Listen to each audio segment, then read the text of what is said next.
ये हमारा next lecture है सिविल का, स्ट्रेंथ ऑफ मटेरियल का। इसमें आज हम करने वाले हैं कॉम्बिनेशन ऑफ बार्स और उसी के साथ साथ थर्मल स्ट्रेसेस और उनके जो भी कॉम्बिनेशन हमारे पास यहाँ पे रहेंगे बार्स के वो।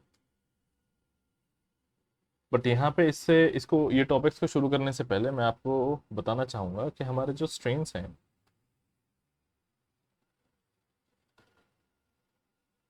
बायएक्सियल और ट्रायएक्सियल सिस्टम में उनका फॉर्मूला क्या रहता है। By strains in biaxial and triaxial stress system.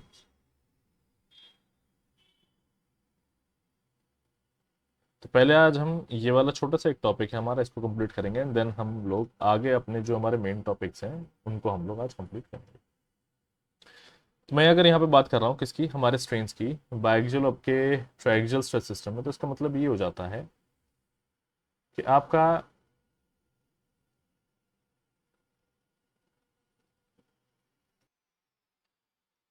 जो भी मटेरियल है उसमें दो एक्सेस है। मान लो मैंने यहाँ पे कि मटेरियल जो है हमारा लिया है और इसमें क्या है ना, दो एक्सेस है। दो एक्सेस कौन से होंगे, एक एक्सेस यहाँ पे होगा जो आप ये देख रहे हैं, मैंने डॉटेड लाइन से बनाया, एक एक्सेस यहाँ पे होगा और एक एक्सेस जो है यहाँ पे होगा। तो एक ऐसा सिस्टम जिसमें दो एक्सेस आपके आ रहे होंगे, यानी कि आपका एक एक्स एक्सेस होगा, ये आप देख सकते हैं, और एक आपका यहाँ पे वाई एक्सेस जो है वो होगा। तो जब दो एक्सेस होंगे तो उन दोनों एक्सिस में यानी कि दो डायरेक्शंस में आने वाले स्ट्रेन को हम लोग बायएक्सियल स्ट्रेन कह देंगे, और वैसे ही वहां पे जो स्ट्रेस आएगा उसको हम बायएक्सियल स्ट्रेस कह देंगे। और उसी तरीके से मान लो कि हमारे पास में ये जो फिगर आप देख रहे हैं ये 3D में है, अगर तो वहां पे आने वाला जो स्ट्रेन होगा उसको हम लोग क्या कह देंगे, अपना ट्रायएक्सियल सिस्टम जो है वो कह देंगे। तो मान लो ये हमारे पास में है और यहीं पे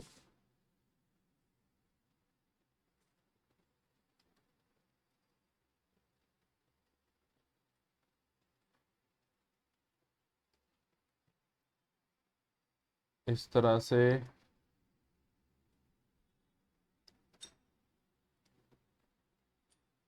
ये हमारा एक 3D फिगर जो है वो बन चुका है। ये हमारा एक 3D फिगर है यहाँ पे, और इस 3D फिगर में अब अगर हम बात करते हैं हमारे स्ट्रेन्स वगैरह की, तो अगर तीनों डायरेक्शन में आएगा तो वो कहलाएगा हमारा ट्राइएक्सियल, क्योंकि यहाँ पे तीन एक्सेस जो है वो है हमारे पास। तीन एक्सेस कौन कौन से हैं आप यहाँ पे देख सकते हैं। एक हमारे पास है हमारा एक्स एक्सिस यहाँ पे, एक हमारा है यहाँ पे वाई एक्सिस, और एक हमारा यहाँ पे जेड एक्सिस। तीन डायरेक्शन है। अगर तीनों डायरेक्शन में अगर हम लोग यहाँ पे स्ट्रेन कंसिडर करते हैं, यानी कि एक्स में भी निकालना है, वाई में भी निकालना है, जेड में भी निकालना है, या फिर हम कह सकते हैं कि आपका स्ट्रेस दो डायरेक्शन में आ रहा है, यानी कि वाई और जेड में आ रहा है सपोज करो, तो एक्स डायरेक्शन में आने वाला स्ट्रेन क्या होगा। तो कुछ उन चीज़ों को आज हम यहाँ पे पहले समझते हैं। वैसे तो मैं यहाँ पे डायरेक्ट आपको फॉर्मूला भी बता सकता हूँ, और अगर मैं डायरेक्ट फॉर्मूले की बात करूँ तो देखो, स्ट्रेन्स को आप जानते ही हो। ये जो मैंने यहाँ पर रिप्रेजेंटेशन किया है एप्सिलॉन एक्स, ये है हमारा स्ट्रेन इन एक्स डायरेक्शन, या strain in x direction.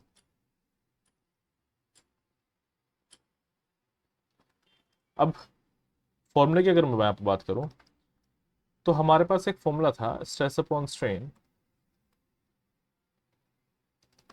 Equals to E. अगर मैं यहाँ पे एक्स डायरेक्शन में आने वाले स्ट्रेन की बात कर रहा हूँ, मैं यहाँ पे बात कर रहा हूँ किसकी, जो स्ट्रेन हमारा और जो स्ट्रेस हमारा एक्स डायरेक्शन में आ रहा है, तो उसके लिए मैंने यहाँ पे एक्स लिखा है ऐसे। तो मैंने क्या बात करी, मैंने स्ट्रेन की बात करी, तो स्ट्रेन के लिए फॉर्मूला क्या बन गया, सिग्मा एक्स अपॉन में ई। देखो एक्स डायरेक्शन में आने वाला स्ट्रेन हमारे पास ये है यहाँ पे, है ना, और ये जो आप देख रहे हैं यहाँ पे, ये है हमारा स्ट्रेस इन एक्स डायरेक्शन। अब आप यहाँ पे एक चीज देखिए कि मैंने जो फॉर्मूला बनाया है वो बनाया सिग्मा एक्स अपॉन ई, और ये कब बना है, जब हमारा आने वाला स्ट्रेस सिर्फ एक डायरेक्शन में होगा, और वो कौन सा डायरेक्शन होगा, वो होगा एक्स डायरेक्शन। अब बहुत बार ऐसी सिचुएशन होती है जब सिर्फ एक्स डायरेक्शन में स्ट्रेस नहीं होता, उसके अलावा वाई डायरेक्शन में भी हो जाता है। अगर वाई डायरेक्शन में होगा तो फिर वो बाइक्सियल वाली कंडीशन होगी, यानी कि दो एक्सिस पे आ रहा है। मान लो जेड एक्सिस में भी, यानी कि एक्स में भी है, वाई में भी है, जेड में भी, अगर मान लो तीनों में आ रहा है, तो फिर वो कौन सी कंडीशन होगी, वो ट्राइएक्सियल स्ट्रेस सिस्टम हो गया हमारे पास। तो यहाँ पे अगर मैं आगे बात करूं, हाँ, तो यहाँ पे आपको पॉइजन्स रेशो का एक कॉन्सेप्ट याद होगा, हम लोगों ने पॉइजन्स रेशो का कॉन्सेप्ट पढ़ा था, और पॉइजन्स रेशो का कॉन्सेप्ट कुछ कुछ ऐसा ही था कि आपका ये एक मटेरियल है, इसमें जो आप देख रहे हैं यहाँ पे ना एक स्ट्रेन आ रहा था, और ये देखो मैंने यहाँ पे कौन सा स्ट्रेस लगाया, या आप देख सकते टेंसाइल फोर्स लगाया, तो यहाँ पे टेंसाइल स्ट्रेस हमारा आया हुआ है, तो इसकी वजह से इसकी जो शेप है वो कुछ बदल जाएगी, और बदल करके इसकी जो शेप है वो कुछ इस तरह की हो जाएगी जो अब मैं बना रहा हूँ।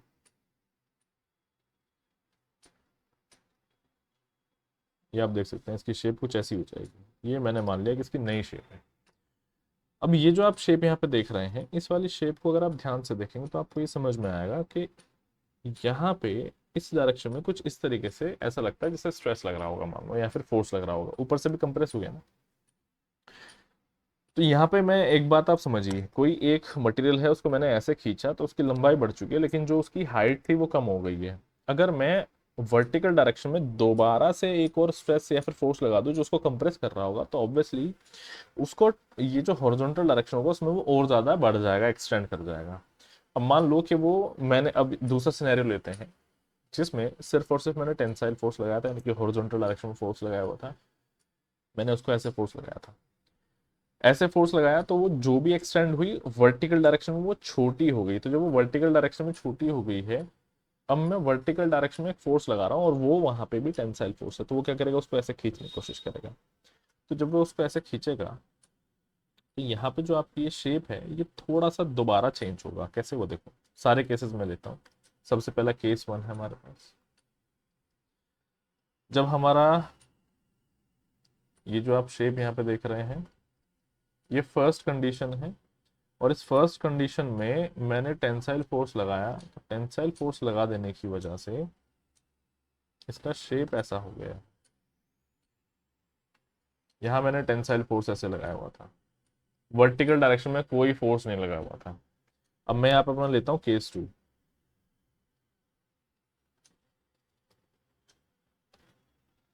केस 2 में हमारे पास में है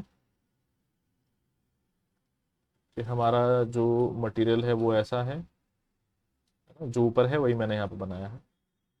एंड हुआ क्या कि उसकी जो, ये देखो ये मैंने यहाँ पे कॉपी कर दिया। अब ऊपर वाली जो कंडीशन है उसको जरा आप ध्यान से देखते रहिए। यहाँ पे हमने ऐसे फोर्स लगाए हुए थे, है ना, तभी उसकी ये शेप जो है वो बनकर के आई थी। अब मैं मान लेता हूँ कि वर्टिकल डायरेक्शन में भी जो हमारा फोर्स है वो कुछ इस तरह का है ना, यानी कि टेंसाइल वाला है। अब अगर ऐसा होगा तो ये जो आप रेड फिगर यहाँ पे देख रहे हैं केस 2 में, वो रेड फिगर थोड़ा सा बदल जाएगा, और कैसा हो जाएगा वो मैं भी आपको यहाँ पे दिखाता हूँ। अब वो हो जाएगा कुछ कुछ इस तरह, जो मैंने अभी ब्लू से बनाया है। अब ऐसा क्यों होगा, क्योंकि देखो जो इस हॉरिजॉन्टल डायरेक्शन वो एक्सटेंड हुआ था वो अब कम हो जाएगा। क्यों, क्योंकि हम उसको ऐसे स्ट्रेच कर रहे हैं। तो देखो यहाँ पे अब यही दिक्कत होता है, यहाँ पे हमारे पास सिग्मा एक्स आया हुआ था, ये आप सिग्मा एक्स ले सकते हो। तो बहुत आराम से मैंने एप्सिलॉन एक्स की वैल्यू निकाल ली, क्योंकि वहां पे एक अकेला स्ट्रेस था। लेकिन इस वाले केस में जो आप नीचे देख रहे हो, यहाँ पे सिग्मा वाई भी है आपके पास। सिग्मा एक्स की अगर मैं बात करता हूँ तो वो यहाँ पे है। तो यहाँ आप देख सकते हैं कि जो हमारा स्ट्रेस सिर्फ सिग्मा एक्स की वजह से आना चाहिए था, वो होना चाहिए था एप्सिलॉन एक्स और सिग्मा एक्स अपॉन ई। लेकिन हुआ क्या, वो जो यहाँ से लेके यहाँ तक आना चाहिए था वो अब घट करके इतना ही रह चुका है ना? वो थोड़ा कम हो गया है। तो यहाँ पे हम लोग क्या करेंगे, वो वैल्यू निकालेंगे। तो ये हम लोग करते हैं जब भी फर्दर हमारे कुछ स्ट्रेसेस आते हैं दूसरे डायरेक्शन में, तो उसकी वजह से आने वाला स्ट्रेस स्ट्रेन हम लोग वो निकालते हैं। अब यहाँ आप देखो हॉरिजॉन्टल डायरेक्शन में आने वाला स्ट्रेन कम हो चुका है, तो इसलिए हम सब्ट्रैक्ट करेंगे म्यू सिग्मा वाई अपॉन ई। ये हमारे पास कहाँ से आया, जो हमारे पास पॉइजन रेशो वाला कॉन्सेप्ट है उससे आया है हमारे पास। ठीक है, चलिए, क्यों, क्योंकि ये हमारे पास में लेटरल डायरेक्शन जो है वो बन जाएगा। चलिए, उसी तरह अगर ये मान लो कि टेंसाइल की जगह पे, मतलब जो हमारा वर्टिकल डायरेक्शन है, अगर उसमें टेंसाइल की जगह पे कंप्रेसिव अगर फोर्स लग रहा होता, तो कंप्रेसिव स्ट्रेस आता, तो फिर उस वाली केस में हम जो एप्सिलॉन एक्स की वैल्यू निकाल रहे हैं उसमें यहाँ पे प्लस जो है वो लगा दिया जाता। कब, जब हमारे पास यहाँ पे वर्टिकल स्ट्रेस भी क्या होता है, कंप्रेसिव, क्योंकि वो क्या करता है, वो आपके हॉरिजॉन्टल डायरेक्शन में आने वाले स्ट्रेन को एड ऑन करता है, इसलिए। अब हम यहाँ पे एक केस ले लेते हैं जिसमें हमारे पास में क्या होगा, ट्रायक्सियल सिस्टम होगा, और ट्रायक्सियल सिस्टम में जो हमारे पास स्ट्रेस का फॉर्मूला है वो बनेगा क्या, minus mu plus Z upon E, या फिर आप इसको 1/E sigma X minus mu sigma Y plus sigma Z, ऐसे भी आप जो है इसको कर सकते हैं। उसी तरह फिर यहाँ पे हो जाएगा next formula, minus mu x plus. एक बात याद रखिएगा, ये जो प्लस माइनस होते हैं ये अकॉर्डिंग टू द कंडीशन आप इसको चेंज कर सकते हो। टेंसाइल लगा हुआ तो पॉजिटिव कर दीजिए, कंप्रेसिव लगा हुआ तो माइनस कर दीजिए, है ना। ये आप यहाँ पे खुद से कर सकते हैं। चलिए, तो यहाँ तक आई होप आपको समझ में आया होगा कि जो हमारे स्ट्रेन्स होते हैं बायएक्सियल और ट्रायक्सियल सिस्टम में, वो हमारे जो है वो कैसे और क्या होते हैं, क्योंकि यही चीज़ जो थी हमने छोड़ दी थी। और अब हम यहाँ पे अपना करेंगे अपना जो कॉम्बिनेशन है, या फिर हम कह सकते हैं कि कंपोजिट और जो हमारे कंपाउंड बार्स हैं उसको।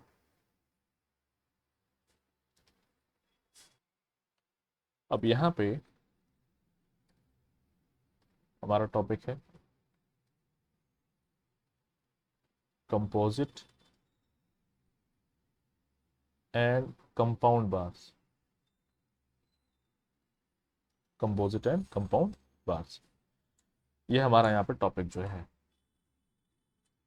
देखो, इसको कंपाउंड बार इसलिए बोला जाता है क्योंकि ये एक्चुअली में है क्या, कि कॉम्बिनेशन हो रहा है। कॉम्बिनेशन कैसा, दो बार्स होंगी या फिर दो से ज्यादा बार्स होंगी, तो एक कॉम्बिनेशन जो है यहाँ पे बन रहा है।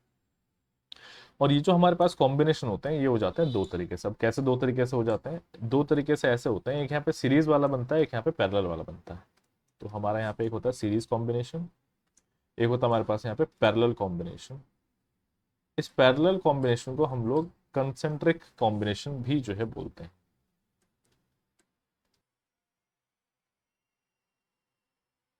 कंसेंट्रिक भी इसको जो है बोला जाता है। क्यों बोला जाता है सब, तो पहले हम लोग यहाँ पे शुरुआत करते हैं अपने सीरीज से। तो हमारे पास यहाँ पे है सबसे पहला जिसको हम कहते हैं सीरीज कॉम्बिनेशन। एग्जाम में हो सकता है आपको यहाँ पे लैंग्वेज थोड़ा सा और बदला हुआ मिल जाए, हो सकता है आपको कह दे कि आपकी बार्स जो है वो एंड टू एंड कनेक्टेड है। तो यहाँ पे आप कर सकते हो बार्स ऑफ डिफरेंट मटेरियल्स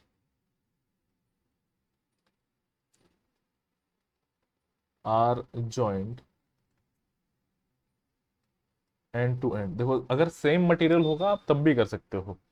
आप एक बार यहाँ पे समझ लो कि ये डिफरेंट मटेरियल में कैसे होगा, आप सेम मटेरियल के लिए तब भी कर सकते हो। बस दोनों कॉन्सेप्ट्स में अंतर ये होता है कि आप जो ई की वैल्यू होती है ना उसको अलग अलग लेते हो यहाँ पे, क्योंकि डिफरेंट मटेरियल है इसलिए, है ना। चलिए, तो यहाँ पे सबसे पहले एक ये बार मेरे पास हुई और एक ये बार मेरे पास हुई, और दोनों को हमने यहाँ पे कंसेंट्रिकली ज्वाइन किया।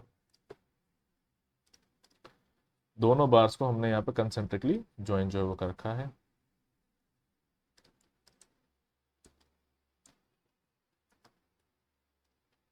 चलिए, दो बार्स है मेरे पास यहाँ पे। दोनों बार्स पर अगर मैं बात करता हूँ तो यहाँ पे फोर्स लगा हुआ है, और वो जो फोर्स यहाँ है हमारा वो टेंसाइल फोर्स। एक फोर्स ये रहा हमारे पास यहाँ पे और एक फोर्स ये रहा यहाँ पे। अगर मैं नेमिंग की बात करता हूँ तो इस बार को मैंने नाम दिया है ए, और इस वाली बार को मैंने यहाँ पे नाम दिया है बी। तो यहाँ पे जो हमारा एरिया है वो हो जाएगा ए, और जो यहाँ पे एरिया है इस वाली बार के लिए वो हो जाएगा मेरे पास में ए बी। ये मैंने ऐसा यहाँ पे कहा। जो मेरा फोर्स लगा है वो लगा है पी, ठीक है। अब उसी तरीके से मैंने यहाँ पे कहा कि मेरा जो एक्सटेंशन आ रहा है वो यहाँ से लेके यहाँ तक है, उसको मैं कहूँगा अपना ये सॉरी, ये वाली लेंथ है हमारे पास, इसको मैं कहूँगा अपनी एल ए, क्योंकि ये लेंथ है। उसी तरीके से यहाँ पे दूसरे वाली बार के अंदर जो हमारे यहाँ पे लेंथ होगी वो हो जाएगी एल बी, इसको हम लोग लेंगे एल बी।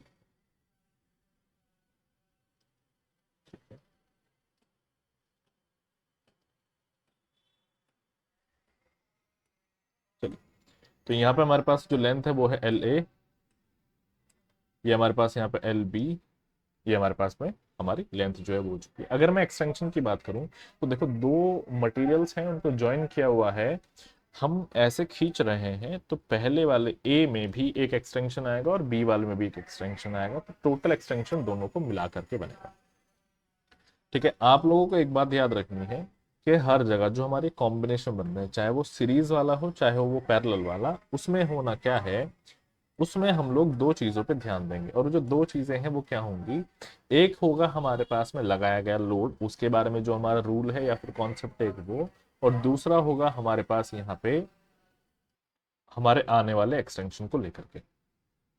तो हमारे जो कॉन्सेप्ट्स हैं वो मैं यहाँ पे पहले लिख देता हूँ, आपको हर बार इन दोनों पे ही ध्यान देना है। एक है अप्लाइड लोड के बारे में, यानी कि जो हमारा P है, जो हमारा PA होगा, जो हमारा PB होगा, इनके बारे में ध्यान देना, पहली चीज। दूसरा हमारा जो यहाँ पे कॉन्सेप्ट है वो है एक्सटेंशन के बारे में। तो एक्सटेंशन से हमारा यहाँ पे मतलब है कि आपका जो डेल्टा एल ए है, डेल्टा एल बी है, ये वाला जो हमारा यहाँ पे कॉन्सेप्ट है मैं उसकी बात कर रहा हूँ। ठीक है, अच्छा मैं आपको एक बात और बता दूं, सीरीज के हिसाब से कॉन्सेप्ट्स की इन दोनों की वैल्यूज बदलती हैं, पैरेलल के हिसाब से भी इनकी वैल्यूज बदलती हैं। तो मतलब क्या होता है, आपको यही याद रखना है कि सीरीज में अगर आप चल रहे हैं तो क्या वैल्यूज लेनी है, पैरेलल में चल रहे हैं तो फिर क्या वैल्यूज लेनी है, कैसे करना है, क्या कॉन्सेप्ट अप्लाई करना है। चलिए, तो यहां पे सबसे पहले अब हम आगे देखते हैं हमारा ई ए, ये हो जाएगा यंग्स मॉडुलस या फिर modulus of elasticity of bar A. उसी तरीके से हो जाएगा हमारे पास यहाँ पे ई बी, ये हमारा Young's modulus of bar B. तो अगर मैं डेल्टा एल ए की बात करता हूं तो पी एल ए अपॉन में ए ये हमारे पास फॉर्मूला बनेगा। And in the same way delta L B की बात करता हूं तो पी एल बी अपॉन में ई बी फॉर्मूला बनेगा। तो हमारा जो कॉन्सेप्ट है मैं आपको बताने वाला हूं एक्सटेंशन को लेकर के, वो होता है ये कि सीरीज में जो हमारा एक्सटेंशन आता है वो जितने भी मटेरियल्स वहां पे होंगे सभी को ऐड करके आता है, पहली चीज। अब मैं लोड के लिए यहाँ पे बात करता हूँ, तो जो हमारा लोड होता है उसमें क्या है ना कि P जो है वो PA और PB दोनों के बराबर होगा, ये हमारा दूसरा कॉन्सेप्ट है, ये सीरीज में काम करता है। ये हमारे कॉन्सेप्ट, इन्हीं से क्वेश्चन सॉल्व होते हैं। चलिए, तो यहाँ पे अगर मैं बात करता हूँ अब डेल्टा एल की, तो PLA, ये आपने वैल्यूज जो है वो रख दी हैं। अगर आपका मटेरियल डिफरेंट है तो EA EB आ गया है, अगर सेम होता तो फिर वहां पे सिर्फ E आता। ठीक है, तो ये चीज आपको यहाँ पे करनी थी।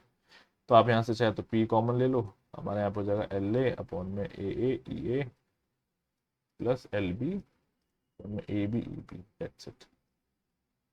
लीजिए, ये हमारा यहाँ पे एक्सटेंशन के लिए फॉर्मूला बन चुका है। ठीक, यहाँ तक आई होप सभी को क्लियर होगा।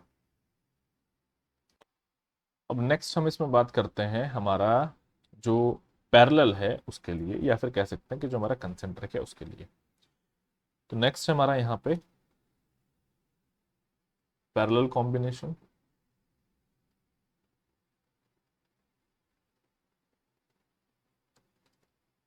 Slash when bars are joined concentrically. ये दोनों चीजें हो सकती हैं, या तो पैरेलली जॉइंड हो या फिर कंसेंट्रिकली जॉइंड हो। अब सब बता देता हूँ इसमें मैं कैसे हो सकता है ये।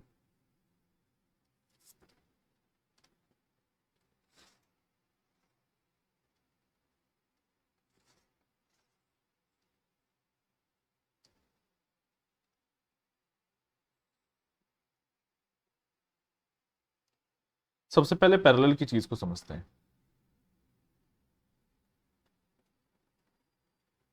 तो पैरेलल में क्या होगा, आपकी दो बार्स होंगी।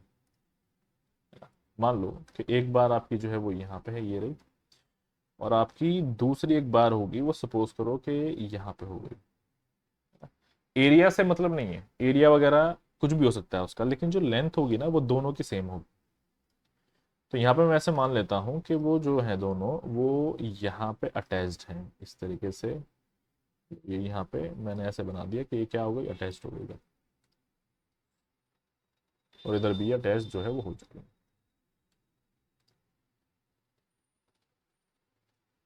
लीजिए,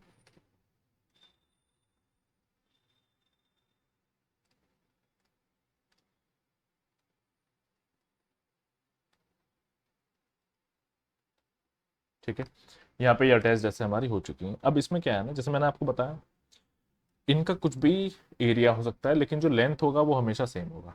तो यहाँ पे जो दो कॉन्सेप्ट की बात होगी वो भी सेम उसी तरीके से होगी। एक होगा अप्लाइड लोड के लिए, और एक होगा आपका यहाँ पे एक्सटेंशन के लिए। दो कॉन्सेप्ट्स यहाँ पे सेम टू सेम वैसे ही एप्लीकेबल रहते हैं। तो मैं यहाँ पे मान लेता हूँ कि जो आप इसकी बात कर रहे हैं, इसका जो मटेरियल है वो है ई बी, और जो आप ये नीचे ब्लू वाले की बात कर रहे हैं, इसके लिए मैंने यंग्स मॉडल्स में ले लिया है ई ए, मतलब दोनों डिफरेंट मटेरियल्स की हैं। लेंथ की बात कर लेते हैं, तो लेंथ हमारे पास में यहाँ पे हमारी यहाँ से लेके यहाँ तक हो जाएगी, और वो है एल, दोनों के लिए सेम होगी।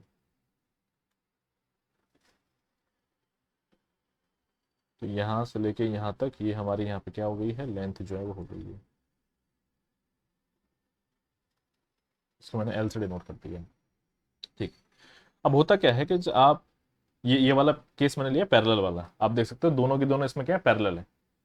अगर मैं बात करता हूँ कंसेंट्रिक की, आप यहाँ पे अगर दोनों को, अभी तो आप सामने से देख रहे हो, अगर आप इसको ऐसे घुमाओगे, मान लो ये पेन मेरे पास में है, तो आप इसको ऐसे देख पा रहे हो।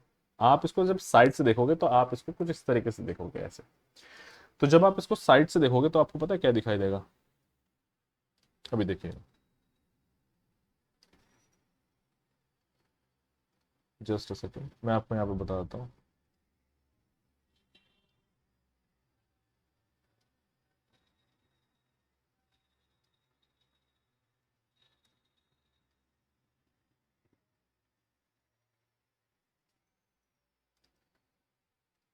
ये देखो यहाँ पे, जब आप इसको साइड से देखोगे तो आपको दिखाई देगा कि हमारा यहाँ पे एक इस तरीके से सर्कल जो है वो बना हुआ है। एंड इन द सेम वे आपको यहाँ पे भी एक सर्कल जो है वो दिखाई देगा, और ये हो गया इस तरीके से, ये वाला हमें ब्लू कलर से दिखाई देगा। तो यहाँ पे क्या है ना कि आप जब इसको साइड से देखोगे तो आपको गोल दिखाई देगा। ये है पैरेलल में, आपको दोनों के दोनों मटेरियल्स अलग अलग दिखाई देते हैं। लेकिन अगर मैं बात करता हूँ कंसेंट्रिक के केस की, तो कंसेंट्रिक में क्या होता है, वो भी ऑलमोस्ट सिमिलर ही होता है।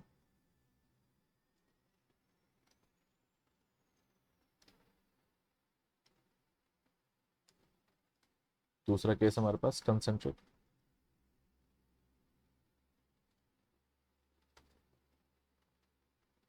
तो इसमें क्या है,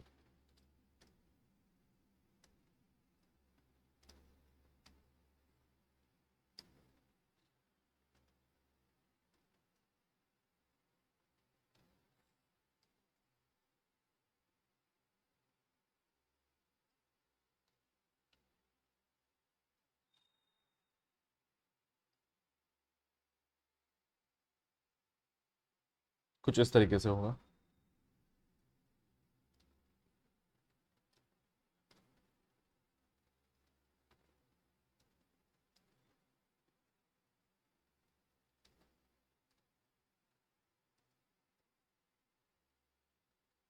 ये देखिए यहाँ पे, तो इस वाले केस में क्या हुआ है ना कि ये, अगर मैं इसको साइड से बना करके देखूंगा तो मुझे ये ऐसा दिखेगा। जो आप ये रेड वाले देख रहे हो ना, रेड वाली हमारे पास में ये बार्स हैं, और यहाँ पे ऐसे ये तीनों आपस में अटैच हो रखी हैं। ये यहाँ पे हमने अटैच कर दी हैं इनको, यहाँ पे भी अटैच कर दी है मैंने। तो अगर मैं अब इनको साइड से देखूंगा तो मुझे साफ साफ ऐसा कुछ दिखाई देगा कि ये ना एक सर्कल है।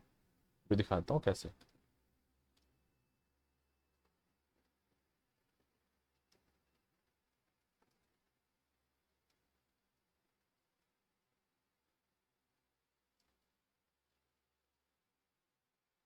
बस आप मुझे एक सेकंड दीजिए, मैं प्रॉपर एक डायग्राम जो है बना देता हूँ, ताकि हम लोगों को सारी चीज़ें एकदम अच्छे से समझ में आ जाए।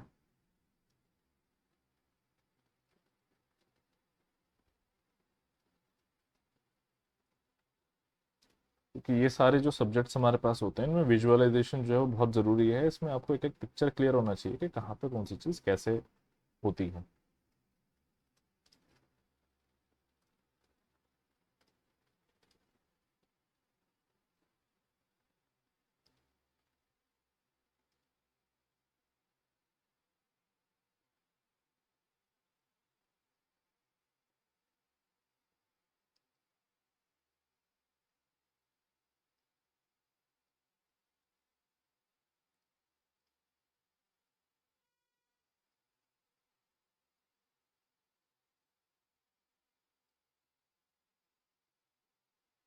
ये देखो यहाँ पे, ये ऐसे अंदर आ जाता है, और एक और सर्कल हमारा यहाँ पे होगा, वो होगा इस जगह अंदर, जो आप देख पा रहे हो। और ये वाला है हमारे पास, ये वहीं अगर मैं बात करता हूँ इसकी,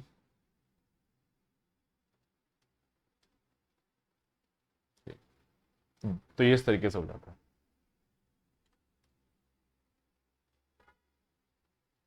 ठीक है ना।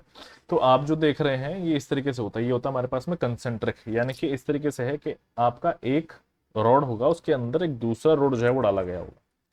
तो ये भी सेम ही हमारा बिहेव करता है पैरेलल की तरह से। तो मैं आपको दोनों के केसेस बताऊंगा। पैरेलल वाला जो है वो कंपैरेटिवली ज़्यादा आसान है कंपैरेटिवली हमारे कंसेंट्रिक के, क्योंकि कंसेंट्रिक में कुछ कुछ कॉन्सेप्ट जो है वो आते हैं, वो मैं आपको सारे बताऊंगा कि कैसे। तो मैं मान लेता हूँ कि ये जो हमारा यहाँ पे है इसको मैंने बी नाम दिया है, ये हमारे पास बी है, और ये जो हमारे पास सेंटर में है इसको मैंने यहाँ पे ए नाम दिया है। ठीक है। चलिए, तो अब मैं यहाँ पे सबसे पहले शुरुआत कर लेता हूँ हमारे पैरेलल वाले से। तो पैरेलल के केस में क्या होगा, या फिर आप चाहो तो सीधा कंसेंट्रिक समझ लो, पैरेलल आपको अपने आप समझ में आ जाएगा। तो देखो, कॉन्सेप्ट्स बताता हूँ, कॉन्सेप्ट्स क्या क्या एप्लीकेबल होते हैं। वो आपके कंसेंट्रिक में भी होंगे और पैरेलल में भी एप्लीकेबल होंगे। और कॉन्सेप्ट ये कहता है कि आपका जो अप्लाइड लोड होता है, मान लो आपने यहाँ पे पी लोड को अप्लाई करा है, मान लो कि आपने यहाँ पे एक पी लोड अप्लाई करा है, इस तरीके से ये आपने लोड अप्लाई कर दिया, और इधर से भी अप्लाई कर दिया।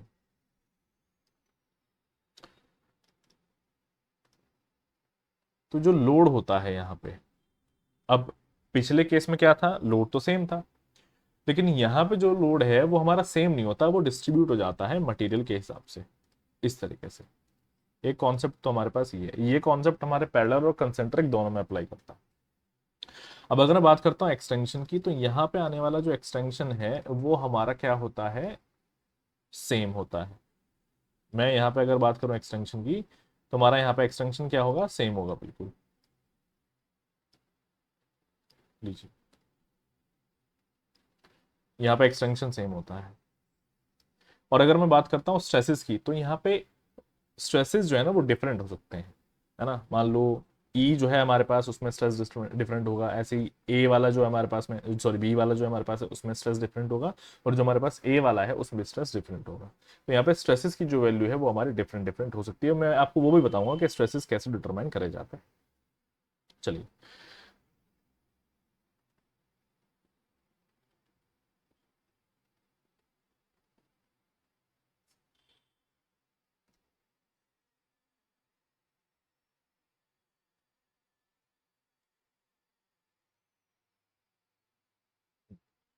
अब ये इसके बाद है हमारे पास, जो वो एक स्लाइड डिलीट हो गई है।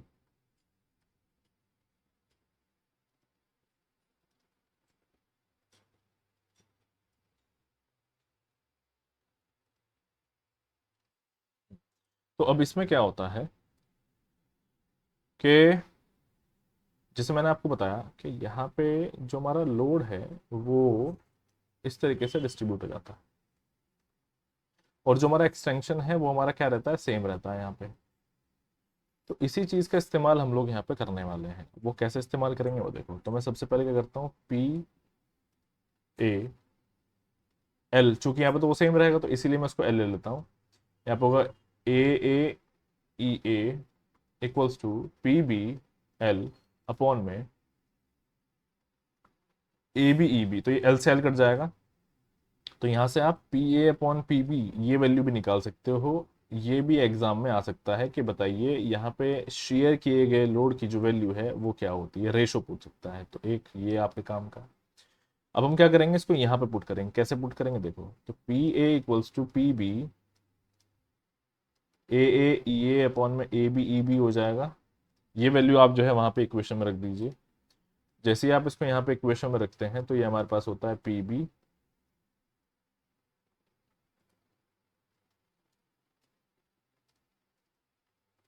ए ए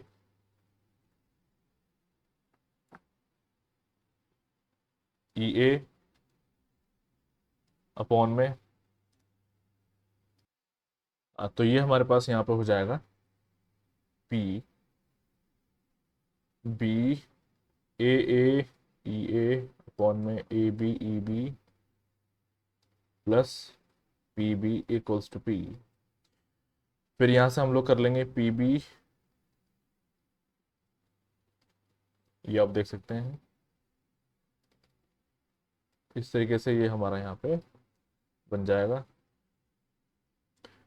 अपॉन में होगा A B equals to P.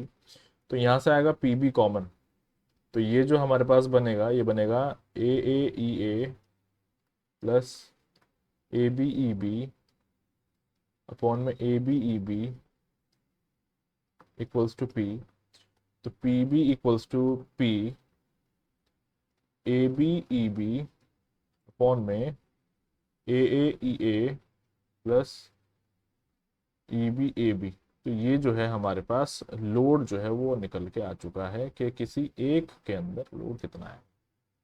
ठीक है, उसी तरह से फिर हम इन लोग यहाँ पे ए के अंदर भी लोड निकाल सकते हैं। वो हमारे पास क्या होगा, देखो यहाँ पे एक चीज कॉमन देखो, जब हम बी के लिए निकाल रहे हैं तो फिर यहाँ पे ए बी ई बी ऊपर आएगा, जब हम ए के लिए निकालेंगे तो फिर ए ई ए जो है वो ऊपर आएगा। तो यहाँ पे होगा ए ई ए अपॉन में ई ए प्लस बी ई बी, ये हमारे पास जो है यहाँ पे हो जाएगा। चलिए, अब अगर हम यहाँ पे बात करते हैं तो हमारे यहाँ पे एक ई इक्विवेलेंट भी निकलता है, इसको हम कहते हैं equivalent modulus of elasticity. E equivalent यानी कि इक्विवेलेंट मॉडुलस ऑफ इलास्टिसिटी, ये हमारे पास यहाँ पे होगा। और अगर मैं इसकी बात करता हूँ तो इसके लिए हमारे पास फॉर्मूला बनता है A1 प्लस ए टू अपॉन में A1 प्लस ए टू, या फिर हम इसको ऐसे कह सकते हैं कि ए प्लस ई बी अपॉन में ए प्लस ए बी, ये हम कह सकते हैं। इक्विवेलेंट मॉडुलस ऑफ इलास्टिसिटी का मतलब है कि दो मटेरियल आपस में मिले हैं तो वो ऐसे बिहेव कर रहे हैं जैसे वो अब एक अकेला सिंगल मटेरियल बन चुका है। तो आप इसका इस्तेमाल करके भी अपना जो भी आपका एक्सटेंशन वगैरह है उसको डिटरमाइन आप यहाँ पे कर सकते हैं। ठीक है, तो हमने यहाँ पे एक बहुत ही काम की चीज जो है वो देखी, फॉर्मूला हमने यहाँ पे देखा। अब मैं यहाँ पे एक्सटेंशन निकालता हूँ। तो मान लो मुझे डेल्टा एल ए निकालना है, तो फिर इसके लिए फॉर्मूला क्या होगा, P A L A upon में, sorry, P A L upon में A E A. P A की जो वैल्यू है वो यहाँ पे मैं पुट कर देता हूँ। पी ए की वैल्यू क्या होगी, पी ई ए अपॉन में ई ए प्लस ई बी, यहाँ पे हो जाएगा एल अपॉन में आएगा ई ए। तो आप यहाँ पे देख सकते हैं कि मेरी ये जो नीचे से और ऊपर से वैल्यूज हैं ये कट जाएंगी, तो फॉर्मूला मेरा बनेगा पी एल अपॉन में ई ए प्लस ई बी। ये मेरा फॉर्मूला बन जाएगा किसके लिए, डेल्टा एल ए और डेल्टा एल बी के लिए। तो सेम ही फॉर्मूला है। तो ये फॉर्मूलों का हमें इस्तेमाल करना है और हमें यहाँ पे सॉल्यूशंस अपने वो कर लेने हैं। ठीक है, इतना जो है हमारे पास होता है। ये था हमारे पास में कॉम्बिनेशन को लेकर के। तो हमने यहाँ पे अपना कॉम्बिनेशन जो है वो सीख लिया। कॉम्बिनेशन में सीरीज और पैरेलल में जो जो हमारा वो आ सकता था वो हमने देख लिया है। अब हम यहाँ पे अपना करेंगे हमारा थर्मल स्ट्रेसेस वाला कॉन्सेप्ट। अब देखते हैं थर्मल स्ट्रेसेस में जो है वो हमारा क्या आता है। यहाँ पे है थर्मल स्ट्रेसेस।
इन बार्स कह लो।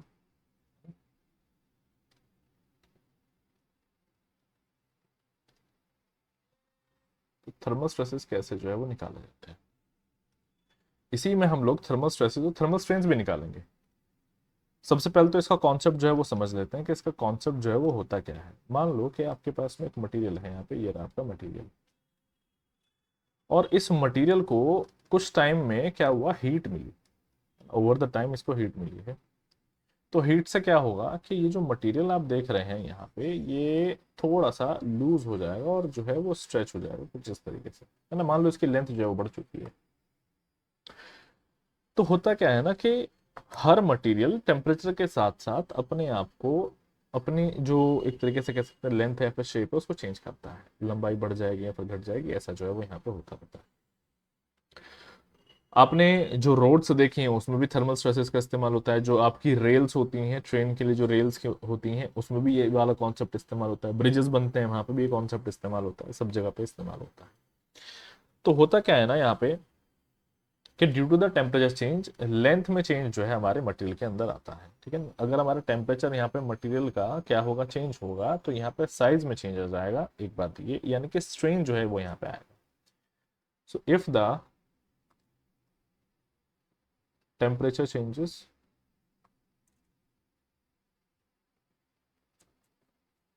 then the size of material will change,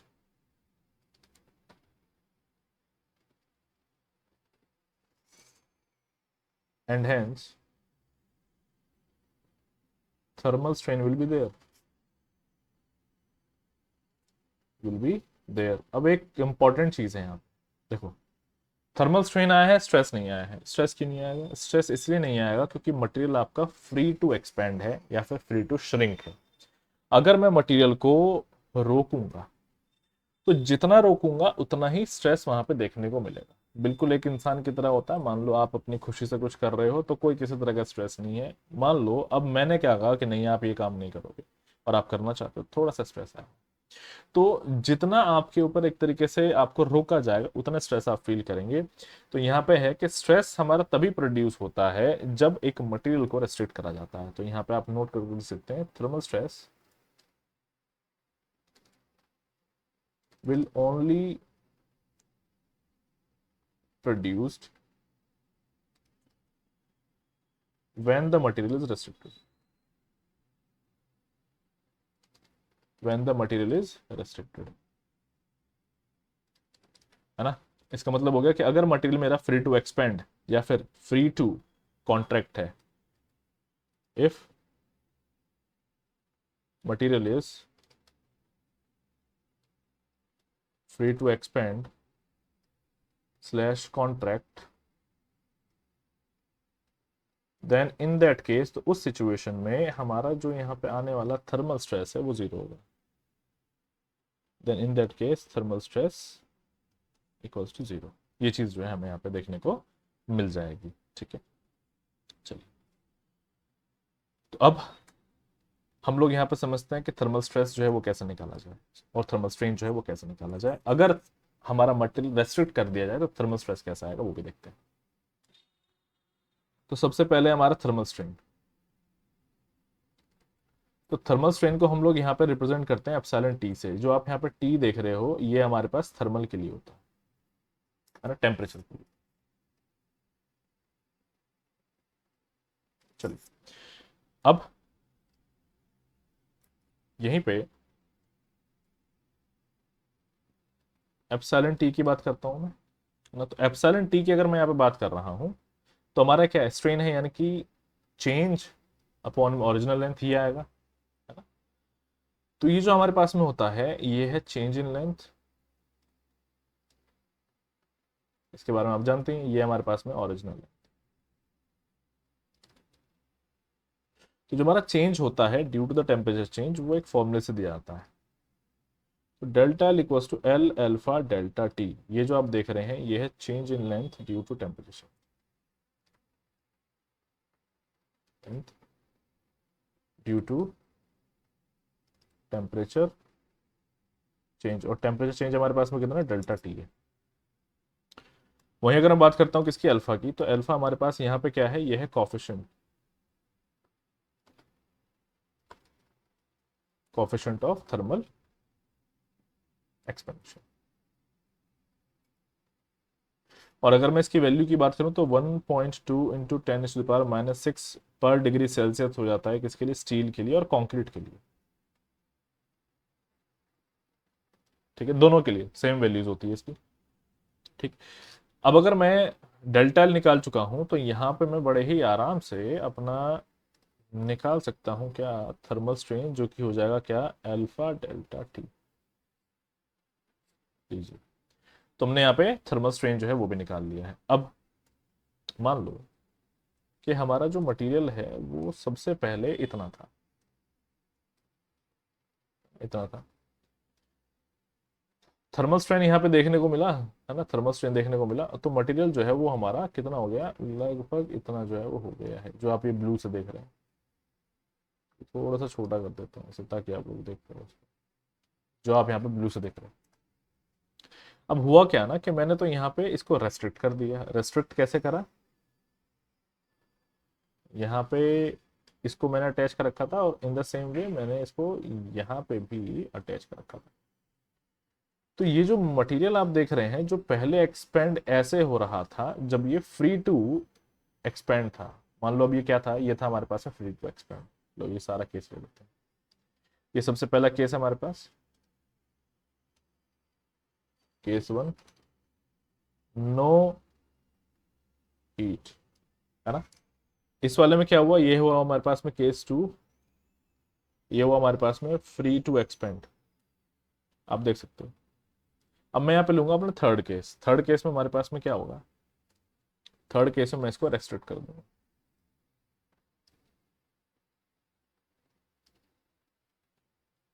okay,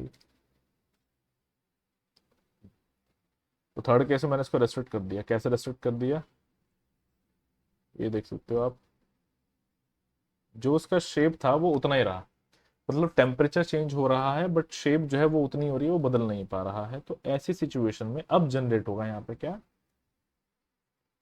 thermal stress. अब देखो एक बात, लगभग लगभग इतना स्ट्रेन एक्स्ट्रा आता, ये आप जो देख रहे हो, ये इतना स्ट्रेन हमारे पास में आता है ना, जिसको मैंने क्या करा, रेस्ट्रिक्ट कर दिया है, restricted in the third case, यही किया ना मैंने। तो जब हम जितना भी रेस्ट्रिक्ट करते हैं, ये हमारे पास में केस थ्री है, जितना भी आप रेस्ट्रिक्ट करोगे स्ट्रेन को, उतना ही स्ट्रेस देखने को मिलेगा। थोड़ा रेस्ट्रिक्ट करोगे थोड़ा स्ट्रेस आएगा, ज्यादा रेस्ट्रिक्ट करोगे ज्यादा स्ट्रेस आएगा। तो हम लोग यहाँ पे क्या करते हैं कि हमारा जो फॉर्मूला है, किसका फॉर्मूला, हमारे स्ट्रेस का, थर्मल स्ट्रेस की बात कर रहा हूँ, वो फिर यहीं से बनता है, जिसको हम लोग कहते हैं सिग्मा टी। स्ट्रेस का फॉर्मूला क्या है, stress upon strain equals to E था, तो stress equals to strain into E हो जाएगा, यानी कि हमारा जो भी थर्मल स्ट्रेन है इंटू ई हो जाएगा। इसका मतलब ये है epsilon T into E, which means E alpha delta T, ये हमारे पास में इसके लिए फॉर्मूला बन चुका है। ठीक है, तो ये याद रखिएगा कि जब भी आपको क्या करना होगा, आपको अगर निकालना होगा थर्मल स्ट्रेस, तो आप ये बात ध्यान रखेंगे कि जितना रेस्ट्रिक्ट वहां पे किया गया है, जितना रेस्ट्रिक्ट आपको वहां पे किया गया है, उतने ही रेस्ट्रिक्शन की वजह से आप वहां पे हमारा जो भी स्ट्रेस रहेगा वो निकालेंगे। ठीक है, ये आपको जो है वहां पे करना होगा। ठीक है, तो जितना भी रेस्ट्रिक्ट करेगा उसकी वजह से ही स्ट्रेस जो है वहां पे निकलने वाला है, और कुछ नहीं होगा। ठीक है, आई होप यहाँ तक सभी को ये बात क्लियर हो गई होगी जो मैंने अभी आपको बताया है। ठीक है, अब यहाँ पे भी हम लोग क्या कर सकते हैं, कुछ कॉम्बिनेशन जो है वो ले सकते हैं। इस वाले केसेस में भी हमारे पास कुछ कॉम्बिनेशन देखने को मिल जाते हैं, जैसे कि सीरीज कॉम्बिनेशन, और हमारा क्या है यहाँ पे, हमारा पैरेलल या फिर कंसेंट्रिक कॉम्बिनेशन। तो यहाँ पे अब हम करते हैं नेक्स्ट टॉपिक अपना, थर्मल स्ट्रेसेस इन कंपोजिट बार्स। यहाँ पे थर्मल स्ट्रेसेस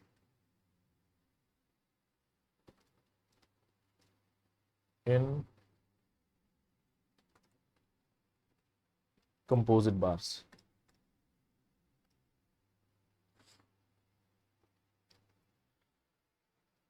ठीक है। तो सबसे पहले मैं यहाँ पे वही अपना सीरीज वाला कॉम्बिनेशन जो है वो बना लेता हूँ। सीरीज में है, मटेरियल्स हमारे पास डिफरेंट हैं, फ्री टू एक्सपेंड है। थर्मल स्ट्रेसेस एंड स्ट्रेन्स पूरा टॉपिक आप यहाँ पे ले सकते हैं। एक ये है हमारे पास और एक हमारे पास में ये हो गया, और ये फ्री टू एक्सपेंड है, दोनों के दोनों। तो जब ये फ्री टू एक्सपेंड है तो फिर यहाँ पे टोटल थर्मल स्ट्रेस आना जो होगा वो क्या हो जाएगा, वो तो जीरो हो जाएगा, है ना। हमारा जो टोटल यहाँ पे थर्मल स्ट्रेस होगा वो होगा जीरो। लेकिन जो हमारा टोटल थर्मल स्ट्रेन है उसकी वैल्यू कुछ ना कुछ होगी, और वो कैसे निकाली जाएगी उसको आप यहाँ पे देखो। तो टोटल स्ट्रेन जो है वो delta L equals to delta L A plus delta L B करके लिया जाएगा। तो यहाँ पे जो आप देख रहे हैं ये ए है, ये है बी। मटेरियल अलग अलग हैं दोनों। यहाँ पे अल्फा ए कॉफिशेंट हो जाएगा, यहाँ पे अल्फा बी कॉफिशेंट जो है वो हो जाएगा, है ना। कॉफिशेंट हमें ये बताता है कि टेम्परेचर के चेंज होने पर जो भी आपकी लेंथ है वो एक्चुअली में कितना चेंज होगी, डायमेंशन में एक्चुअली में कितना चेंज आएगा, तो वो आपको यहाँ पे बताता है। तो यहाँ हो जाएगा L A alpha A delta T plus ऐसे होगा यहाँ पे L B alpha B delta T. ये आपका टोटल स्ट्रेन जो है वो यहाँ पे आ चुका है। ठीक है। तो इस तरीके से हम लोग यहाँ पे डिटरमाइन कर लेते हैं। और अगर यहाँ पे थर्मल स्ट्रेस निकालना होगा तो इस वाले के लिए जो थर्मल स्ट्रेस होगा वो अलग आएगा, और इस वाले के लिए जो थर्मल स्ट्रेस आएगा वो अलग आएगा। कैसे? जब रेस्ट्रिक्ट इसको किया जाएगा तब। तो जितना रेस्ट्रिक्शन होगा और उसके हिसाब से इनके स्ट्रेसेस हमें देखने को अलग अलग मिलेंगे। अब हम यहाँ पे करते हैं अपना सीरीज वाला या फिर कंसेंट्रिक वाला केस। तो जब हम कंसेंट्रिक केस की बात कर रहे हैं तो मैं ऐसा मान लेता हूं कि यहाँ पे फिक्स कर रहा हूं मैं, ये मेरे पास एक मेरी बार जो है वो हो चुकी है ना। और उसी तरीके से एक एक बार जो है वो यहाँ पे आ जाएगी इस जगह।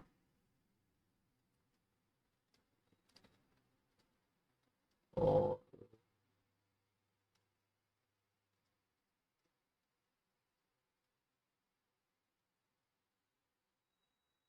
चलिए, तो ये हमारे पास में सबसे पहला केस है, मैंने यहाँ पर अटैच कर रखी है। तो ये हमारे पास में क्या हुआ, हमारा सबसे पहला केस जो है वो हुआ है, ये मैंने इनको यहाँ पे अटैच कर रखा है एक साइड से, और दूसरी साइड से फ्री टू मूव है। और पैरेलल वाला केस है या फिर कंसेंट्रिक वाला केस है, आप इसको ऐसे जो भी सही लगे आप मान सकते हो, क्योंकि दोनों में कैलकुलेशन बिल्कुल सेम तरीके से की जाएंगी। तो यहाँ पे क्या हुआ है, जो हमारे पास ब्लू वाली है इसको मैंने नंबरिंग दी, सेकंड है ये हमारे पास, और जो ये मेरे पास रेड वाली है इसको मैंने नंबरिंग करके कहा है कि ये मेरे पास है फर्स्ट है। ठीक है। अगर मैं दोनों की लेंथ की बात करता हूँ तो दोनों की जो मेरे पास में यहाँ पे लेंथ है वो है एल। ठीक है। दोनों की जो लेंथ है यहाँ पे मेरे पास में वो क्या है, वो है एल।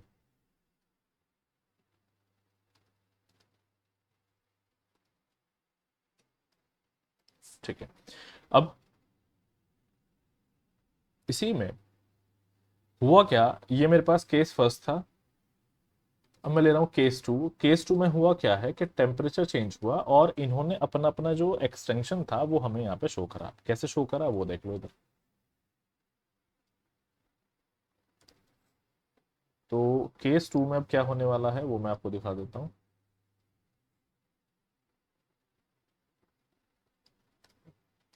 एक्सटेंशन कुछ इस तरीके से हुआ है, ये थोड़ी थोड़ी एक यहाँ पे एक रेफरेंस लाइन पहले बना लेते हैं सो दैट हम लोग को क्लियर रहे कि ये पहले कहाँ पे थे और ये बाद में जो है वो कहाँ पे आ गए हैं। चलो,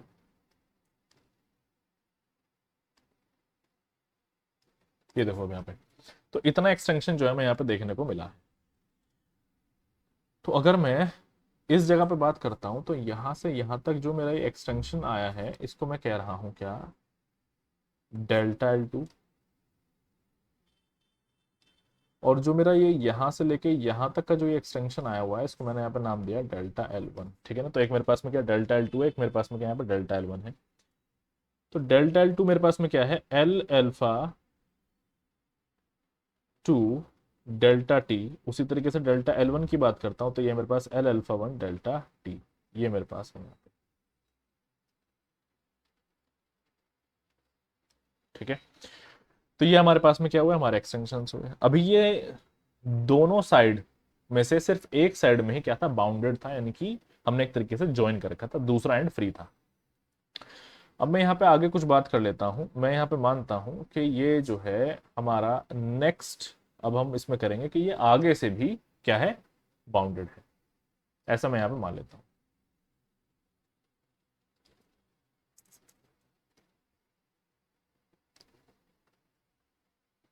बस एक सेकंड दीजिए।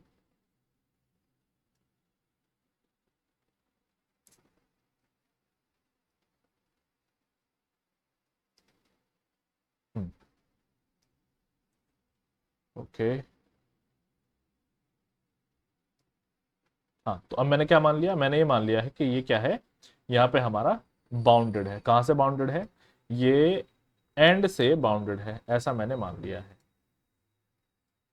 तो मतलब जो इसका एंड पहले था वो अब इस तरीके से यहां से ये कनेक्टेड है। ठीक है, अब ये हमारे पास में है हमारा केस 3, ये हमारा यहाँ पे केस 3 है। और अब मैं यहाँ पे बात करूंगा फिर अपने केस 4 की। अब चूंकि ये एंड जो है इसका बाउंडेड है, तो जो यहाँ पे एक्सटेंशन हमें देखने को मिलेगा वो एक्सटेंशन कैसा होगा, उस एक्सटेंशन में ये साथ साथ ही अपना एक्सटेंशन शो करेंगे, है ना। मतलब यहाँ पे बराबर एक्सटेंशन जो है हमें देखने को मिलेगा। मतलब ये कहीं यहां तक हमें एक्सटेंशन शो करेंगे, जो आप देख रहे हो, जो मैंने अभी रेड लाइन यहाँ पे बनाई है ना नए वाली, वहां तक हमें जो है अपना एक्सटेंशन इस बार देखने को मिलेगा। यहाँ तक शायद आप सभी को समझ में आ रहा होगा जो मैं कह रहा हूँ, है ना। ये चीज होती है। तो इस समय समझ में ये आ रहा है कि यहाँ पे कोई कंप्रेसिव फोर्स, ऐसा लग रहा है कि जैसे यहाँ पे कोई कंप्रेसिव फोर्स है जिसको मैं नाम दे रहा हूँ P1। और मैं यहाँ पे मान रहा हूँ कि इधर में मेरा एक टेंसाइल फोर्स है जिसका नाम है P2। क्यों ऐसा मैंने क्यों माना, क्योंकि इस बार क्या होगा ना कि चूंकि अटैच हो चुके हैं ये, तो ये यहां तक जो है आएंगे, और उसी तरीके से जो आप ये रेड वाले की बात कर रहे हो ये पीछे जो है रह जाएगा। ठीक है, ये चीज जो है यहाँ पे हमारी होगी। तो आप क्या देख पा रहे हैं, आप यहाँ पे ये देख पा रहे हैं कि हमारा जो इस बार एक्सटेंशन हुआ है वो थोड़ा सा बदल गया है इन सभी को मिला देने की वजह से। तो मैं यहाँ पे ये समझ सकता हूं कि मेरा जो एक्सटेंशन एक्चुअली में है वो डेल्टा L1 जो आप देख रहे थे, जो हमने पहले यहाँ पे बनाया हुआ था, उसमें से अगर मैं डेल्टा L2 घटा दूंगा तो मुझे यहाँ पे एक मेरा एक्सटेंशन देखने को मिलेगा। ठीक है, क्यों, क्योंकि यहां से यहां तक डेल्टा L1 आ रहा था रेड वाले का, और यहां से यहां तक मेरा एक्सटेंशन आ रहा था, यहां से कहीं लगभग यहां पीछे तक मेरा एक्सटेंशन आ रहा था डेल्टा L2 का। तो मुझे मेरा कौन सा एक्सटेंशन मिला है इसको घटा देने की वजह से, ये मुझे मिला है जो चेंज आया है। कौन सा चेंज आया है, ये हमारा change in extensions due to, हमने क्या करा, एंड को ज्वाइन करा दिया है ना, due to joint ends of two bars. और एक्सटेंशंस कौन से हैं, ये थर्मल वाले, ये याद रखिएगा, ये हमारे पास कौन से थर्मल वाले। अब जरा एक बार ध्यान से देखो, तो हमने P1 P2 जो अपनी लोड्स बनाए हुए हैं वो मैंने तब बनाए थे कि देखो जब मैं इन एंड्स को एक साथ ज्वाइन कर दूंगा तो हमें अब ऐसा लग रहा है कि यहाँ पे एक P2 लोड लग रहा है जो उसको एक्स्ट्रा खींच दिया सेकंड लोड, सेकंड वाली बार को। और उसी तरीके से मैंने ये माना कि P1 मेरा एक ऐसा लोड है जो उसको कंप्रेस कर दिया, किसको कंप्रेस कर दिया, मेरी फर्स्ट लोड को जो बाहर निकली हुई थी। तो यहाँ पे क्या हुआ, तो अब हमारे कुछ रेस्पेक्टिव एक्सटेंशंस की हम लोग बात कर लेते हैं। तो मैं डेल्टा L1 की बात करता हूं तो ये हमारे पास में एक्सटेंशन ड्यू टू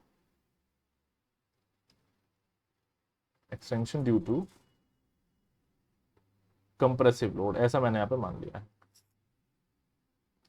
उसी तरीके से मैंने यहां पे मान लिया है डेल्टा L2, ये मेरे पास में क्या है, ये extension due to tensile load, total ये हुआ है।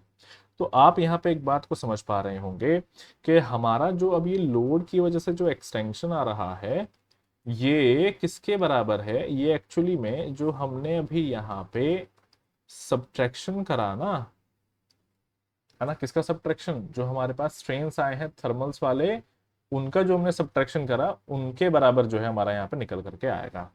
तो यहाँ पे मैं लिख देता हूँ P L upon A one E one. आप चाहो तो यहाँ पे ए और बी भी कर सकते हो, जैसे मैंने अभी तक यहाँ पे बी किया था, अच्छा 1 2 ही किया था, ठीक है। तो ये ऐसे ही हम इसको कंटिन्यू कर लेते हैं। तो यहाँ पे हो जाएगा हमारे पास पी एल अपॉन में A two E two equals to L, यहाँ से कॉमन आ जाएगा और डेल्टा टी यहाँ से जो है वो कॉमन आ जाएगा। तो ये होगा हमारे पास alpha one minus alpha two. तो यहाँ से हमारा एल जो है वो कैंसिल आउट हो जाएगा सब जगह से, ठीक है, ये हमारा कैंसिल आउट हो चुका है। अब मैं क्या करूंगा, मैं यहाँ से कुछ चीज़ों को कॉमन ले लूंगा। क्या कॉमन ले लूंगा, मैं यहाँ से पी को कॉमन ले लेता हूँ। जब मैंने यहाँ से पी को कॉमन लिया तो ये मेरे पास बना है क्या, ये मेरे पास कुछ इस तरीके से बन चुका है, equals to delta T alpha one minus alpha two. तो यहाँ पे p की वैल्यू है मेरे पास में क्या, alpha one minus alpha to delta T upon में आएगा मेरे पास 1/a1 e1 minus sorry plus 1/a2 e2। लो, ये हमने क्या निकाल लिया है, ये हमने वो लोड की वैल्यू जो है वो निकाल ली है यहाँ पे। अब अगर मुझे निकालना है थर्मल स्ट्रेस, मुझे क्या निकालना है, थर्मल स्ट्रेस अगर निकालना है इन रॉड वन, तो पहले वाली रॉड में अगर मुझे थर्मल स्ट्रेस निकालना है तो sigma one equals to P upon A one जो है मुझे यहाँ पे करना पड़ेगा। और पी की वैल्यू अभी हमने जस्ट यहाँ पे निकाली थी, वो क्या है हमारे पास, पी की वैल्यू आप देख सकते हो, ये रही हमारे पास में यहाँ पे पी की वैल्यू। तो इससे हम लोग क्या कर पाएंगे, अपना यहाँ पे स्ट्रेस निकाल पाएंगे। उसी तरीके से सिग्मा टू की वैल्यू भी जो है हम लोग यहाँ पे वो निकाल पाएंगे। ये हमारे पास में थर्मल स्ट्रेस है, thermal stress in rod two. ऐसे ही हमारे पास में हो गया रॉड वन। तो आई होप यहाँ तक सभी को ये सारी चीज़ें जो है वो समझ में आ गई होंगी जो जस्ट अभी मैंने बताया है आपको। यहाँ पे अगर हम बात करते हैं तो हमारा जो सॉम का पहला चैप्टर है वो हो चुका है खत्म, ठीक है। अब हम लोग इस चैप्टर के ऊपर प्रीवियस ईयर में जितने भी क्वेश्चंस आए हैं वो सभी क्वेश्चंस की प्रैक्टिस करेंगे, ठीक है। और कुछ कुछ हम लोग अपनी प्रैक्टिस शीट्स जो है उनको भी यहाँ पे सॉल्व करेंगे। अगर आपको कुछ भी डाउट रहेगा तो प्लीज़ कमेंट करना, मैं अपने नेक्स्ट वीडियोस में उनको क्लियर और कवर करने की कोशिश करूंगा। बाकी अगर लेक्चर आपको अच्छा लगा, पसंद आया तो do like comment and share, बने रहिए हमारे साथ इस चैलेंज में। मिलते हैं अगली क्लास में, थैंक यू सो मच।